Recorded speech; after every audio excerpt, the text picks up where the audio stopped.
Maria and Bo, thank you for joining me today on Pop Culture Unplugged. Thank you Thanks for for having having us. Exciting times. We have in flight. I was just actually, a couple days ago, I texted Pete and I said to him, like, I love these type of movies with the suspense, the thriller, or even the outcome of the endings. I kind of like these movies. I don't want to talk the ending. I don't want to give it away, but man, what a ride! You got to tune in. If you pay attention, you can see a little tips throughout the movie too. Yeah. So, That was Maria, our goal, was to have these little like Easter eggs that, you right. watch at the same time and then you see everything. Hey, Maria, let's start with you first. Tracy, she's the pivotal character in this journey, I would say, for Claire. How would you describe this journey for Claire and also for you as Tracy? Well, Tracy is this lovely jet setter. Yeah. She works a lot. She has her kids, and she doesn't spend enough time with her children, and she works a lot. So this is quite the trip for her when she starts to see things happening, and it's things seem a little bit ominous. Mm. And is she? Who knows? There- Who Bo, knows? Bo, the story revolves around, like I mentioned earlier, suspense, even like memory loss a little bit away, and you don't know what's happening on this plane. What inspired you to weave these elements into in flight?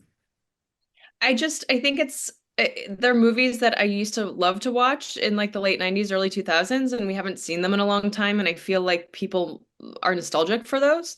Mm. Um, and I thought that it would be a really fun sort of cat and mouse sort of film that has a really fun twist and sort of leaves. I really wanted the viewer to have that reaction at the end of like, I really had no idea that was coming. Mm. And so I think we were really like, successful at that. Mm. Maria, what aspects of Tracy resonated with you, and how did you shape her role? Well, I am a dog mom Okay. Mm. to Boris and Natasha. That's the one thing we have in common. And I do love to travel. But the beautiful thing about this script and about my director is that I've known Bo for quite a few years, and being able to speak with her prior to and kind of do a little powwow of um, where the direction that I kind of saw her and the direction where she saw her, and so Mm. that we can meet in the middle of sorts. That was very special, and I felt very comfortable to go places within my character to be able to do that and just to have that freedom, because a lot of times you don't. Depends, Mm. the writer, they could be like, Nick, gotta stick to script, and the director as well. So you just, that's the beauty of an indie also, right? Yeah. So you can kind of have that freedom as an actor to be able to do those things, and the freedom as as an amazing person also, like Bo, and a director, where it was just so, it felt very easy in the sense of being led, of being directed towards a certain way, and being like, okay, for this one we're going to do this, for that one you can play. Yeah. So that was also very lovely. That was lovely, lovely, lovely. Bo, how did you manage it to balance the suspense of Claire's like emotional journey, would you say, through like the confined space in an airplane? Yeah, one of the things that I found while we were prepping that I thought would help Tiffany through sort of the A to B, right, of while she was in the plane is shooting it in order.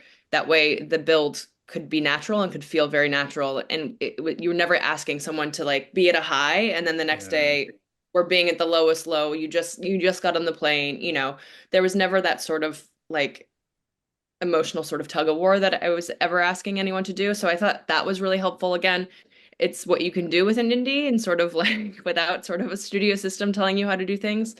Um, so I felt like that even for all the characters, the ensemble around Tiffany, it was really helpful because they, not saying anything about the twist at the end, they knew what their A to B was. And so it was really easy to get them to sort of get to their B points while we were sort of building on this ramp. Mm. Bo, how did you go about the casting choices for this? What were you looking for when you were casting these roles? Well, almost everyone is a friend of mine, so that was really lovely. For every role I was looking, uh, I've been here in LA for almost 20 years, and so I think when you're in the business for a long time, you have and when we've sort of worked and everything, you have these like wonderful relationships, and I knew I had some favors that I could call on like Maria. But it was really about thinking, who do I know that is down to play and up for Mm, long days and that I can really trust and that I know will understand the assignment really. And it was, Maria was the last person I cast, mostly because I didn't think that there was a world in which she would do it because jury duty had like just come out and it was like yeah. everywhere. She was on billboards on Sunset, like, and it was like, there's no way she's going to do this. And I was speaking to a mutual friend and he was like, "You're insane. Let me call her and just have a conversation." And It's it was awesome. a very simple 2-minute conversation. And she said, "Yes, I'm in." And then we had a character conversation and sort of had the whole explained the character and what we were going for with the whole thing. And, a week later we were on set and it was great. Maria, how do you describe like the chemistry between like Tracy and Claire? Is like, would you say friendship on the plane a little bit? Um, of sorts, yeah. I think Tracy wants to take care of her in some sort of mystical way of sorts. Um, yeah, because she feels for her because she's going a little cuckoo there at times. So I think she, wanted to make her feel comfortable. Um, yeah, with There you Claire. Oh, Claire. Oh, go. Claire. Bo, what were some challenges maintaining a suspense in this environment for this film? Um, I think, I mean, I think some of the challenges were reminding all of us where we were in the script on the day of like, Mm, this has happened, so now we're sort of in this moment, so it has to feel the stakes have to be at a certain level. Because look, I did it on purpose. We didn't have trailers. We had one green room, and I threw in a bunch of friends from a bunch of groups that were all talented. Most of them were comedians, which is crazy for it to be an action thriller, yeah. into a room, and everyone became best friends within like 2 days. And so it was such a gift to have that, to have everyone get so close. But it was also reminding people on the day, okay, like we're all not best friends. This is where we are, and this is where we need to get to by the end of the day. So that was really the only challenge, but it wasn't even, I mean, it was so nice to Mm, see amazing. become best. Yeah. This question is for both of you. What was like what your favorite moments being on this? You of course creating this story and Maria, you working on being part of it. God, I have so many. Mhm. I'm like, I have so many. Um, God, actually, overall, I have never worked on a plane before. So that was like exhilarating. I'm like, oh my goodness. Because I always wanted to die on camera as an actor, not real life. And I got to do that quite a few times. And then I'm like, okay, universe, I'm good. I don't want to die anymore because that means I can't come back. But I have always, as an actor, I was like, oh my God, I always want to work on a plane. That would be amazing. And then boom. So that was Mm, just, and you have to think about it too. It's not all, it's a real plane in the inside. So it is, you can't, you don't miraculously just move the chairs, they're all mm, stuck there.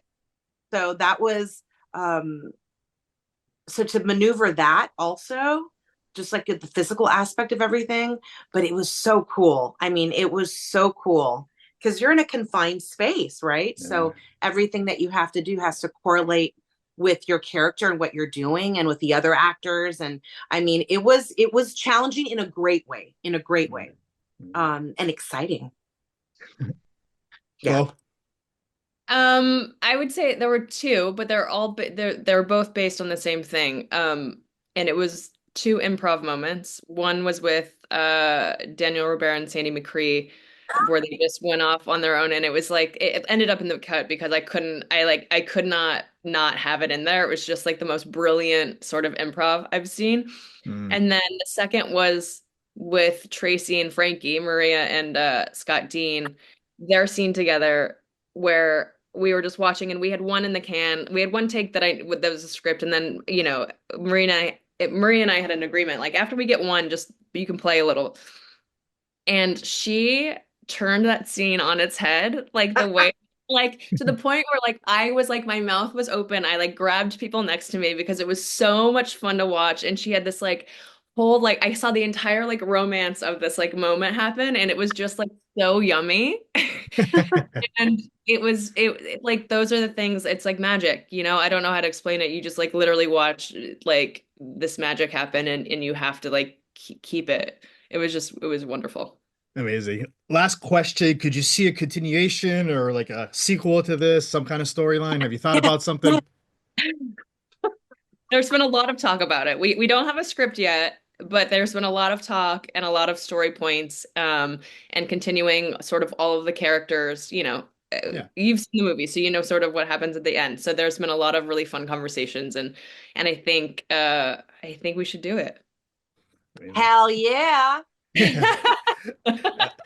Maria, Bo, I want to thank you for giving me a few minutes today on In-Flight Press Day, and good luck with the film. And like I said, hopefully we see a continuation.